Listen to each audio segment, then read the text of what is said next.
hope you enjoyed our picture. In just a moment, I'm going to take you on a location trip to one of the smallest towns in one of the largest states to see the filming of one of the biggest pictures ever made, George Stevens' production of Giant. I'll be right back. Tonight, I'm going to tell you about a town with a story of its own in which this script plays a momentary part.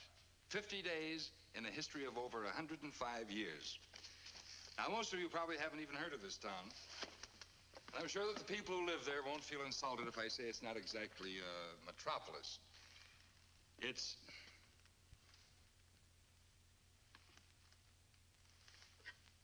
There. There it is. Right there. Marfa, Texas is a city long on history, over a century, and short on people, 4,500. It was named by a stranger after a character in a forgotten novel. The native sons will tell you that Marfa was built on a cow, the Hereford. It's true. Marfans supply and service cattle ranching families and their hens from the farthest reaches of the Tri-County area. Now, as you may have gathered, nothing much ever happened in Marfa until that day. But that day, June 6th, 1955, everything happened. Giant had come to town. And here's Juliet, and she's all set with an empty autograph book. Lights, reflectors, film, props, spray guns, paint, and strong rope slings. The 1,000,001 items needed to create an illusion for the motion picture screen, including a full-size mansion, the scene of much of the action in Giant. Here it stands just as novelist Edna Ferber conceived it when she wrote the original story. A great wooden pile set down on the windswept Texas plains, a house that symbolizes its owner's pride. An identical duplicate of this mansion had existed for some months here on Stage 4 at Warner Brothers Studios in Burbank, 2,000 miles from Texas. It's one of the unsung wonders of pictures like Giant that scenes made in Hollywood can be intermixed with other scenes shot in faraway locations like this one in Texas. A miracle that you'll see for yourselves when you see the picture. And now in Marfa, the days wear on. The pre-production pace picks up. And at last, dropping down from the Texas sky, come the stars of Giant. The people who will turn all the weeks of preparation into an act of artistic creation. Half of Marfa was on hand to greet the name players in Giant, to get a glimpse of Hollywood glamour. And they weren't disappointed. Out of this special chartered plane stepped Elizabeth Taylor, Rock Hudson, director George Stevens. Now, take it easy, little girl. They'll be here tomorrow. And what a tomorrow. Why, all you had to do to get onto a real movie set was walk down to the railroad station. Yes, Hollywood's wonderful. They even bring their own windstorm.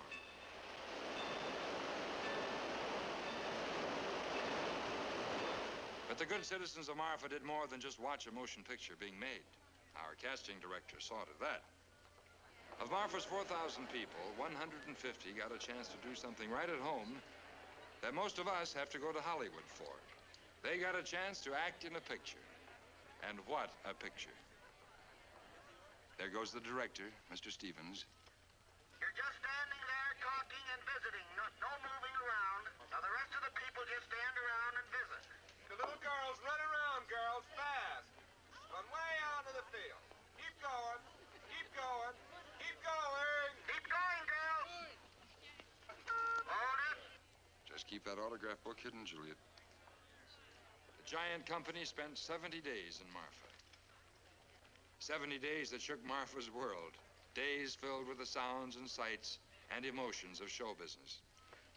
70 days of enchantment, as if some huge carnival had come to town. And then suddenly, after almost 2.5 months of rubbing shoulders with people whom you normally see only on magazine covers at drugstores, Marfa said goodbye to Giant.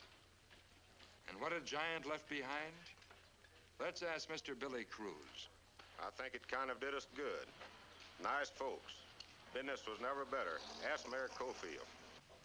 When they first flung this idea at me of making a moving picture here in Marfa, even if it was about Texas, I didn't think so much of it. But I have changed my mind. And finally, what's the word from the showman of Marfa? Well, there's one thing for sure. The night we play Giant, the old palace just better have rubber walls.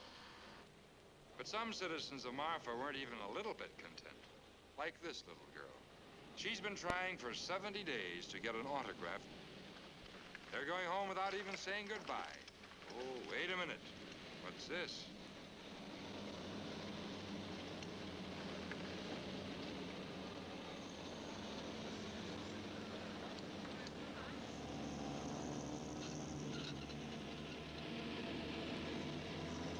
And that, among other things, is what happened in Marfa. But it's not the last you'll hear of Giant. Meanwhile, we hope that this glimpse behind the camera will help you enjoy the picture more when you see it in Warner Color at your local theater. And now a word about next week's television story. I hope you enjoyed our story. While you've been watching it, I've been browsing through the workroom of one of Hollywood's hardest working composers. He's a unique personality. He's a delightful character. Well, let's just sum it up by saying he's the Russian-born gentleman who has written just about the most American-sounding tunes you and I have ever heard. Here's one of them. Remember it? Of course you do. And in a moment, our guest will play it for you.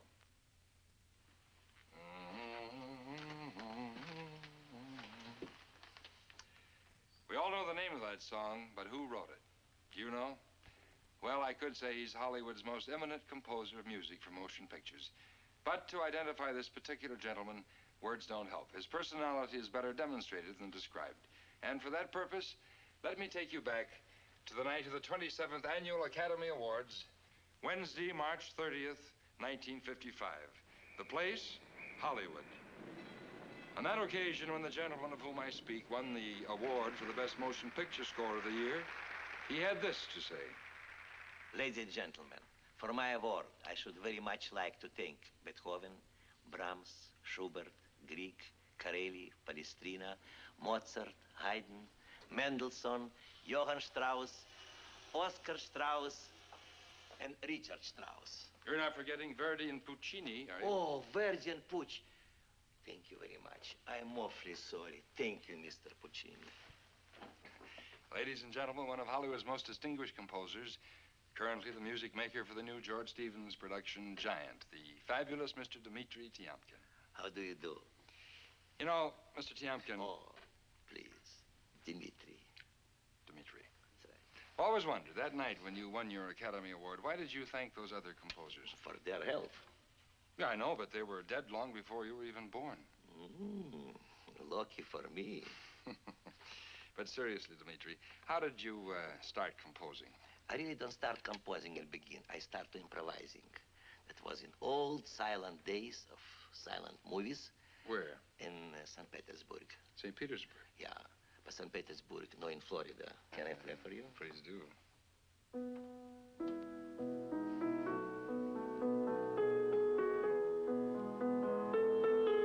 Now the boy is kissing the girl. Not yet.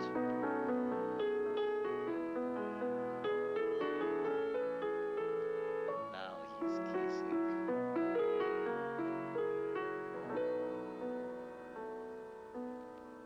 He's finished. Mm-hmm.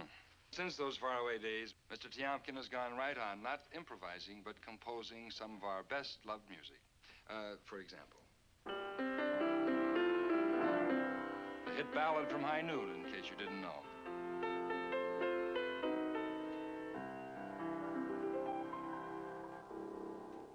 You know, Dmitri, it's strange that you, who've spent so many years in foreign countries, can capture the flavor of the American people so exactly. You know, people asking me the same question over and over again. And really, I must tell you honestly that my answer is that American people who inspire me to write this Western music. And as a matter of fact, I like very much to use in my picture also American folk tune. I consider that the United States possesses the most greatest treasury of original folk music. For instance, you remember it.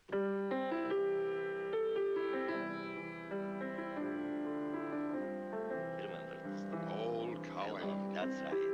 Now, in Giant, I and Paul Webster, when we start to work, we read this book and we came to conclusion that the most important thing is to capture their feeling of this great land in this great state of Texas. So, by accident, I have a copy of the song here. By accident? Purely. And if you permit, maybe you can read it because, you know, my English is not very good. Really? Really. And can you read this thing? And I'll try. all right. And you ready? Yes. So can I give you 2 bars for nothing? Good.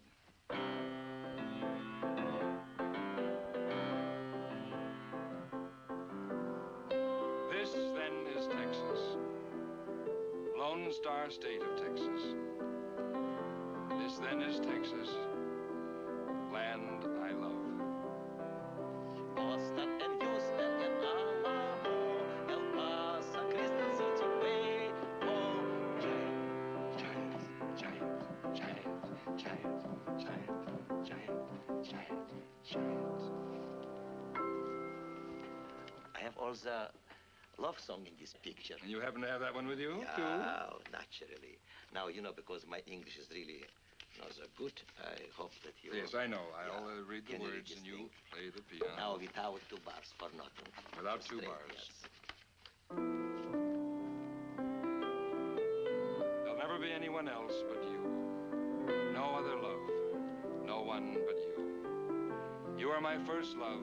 You'll be my last love. And so, it shall ever be. You know, this love team is from the same picture, and really I was inspired by wonderful acting of Elizabeth Taylor and Rock Hudson. You know, Dmitri, as the dean of all of our composers for the screen, what one thing do you owe your success to?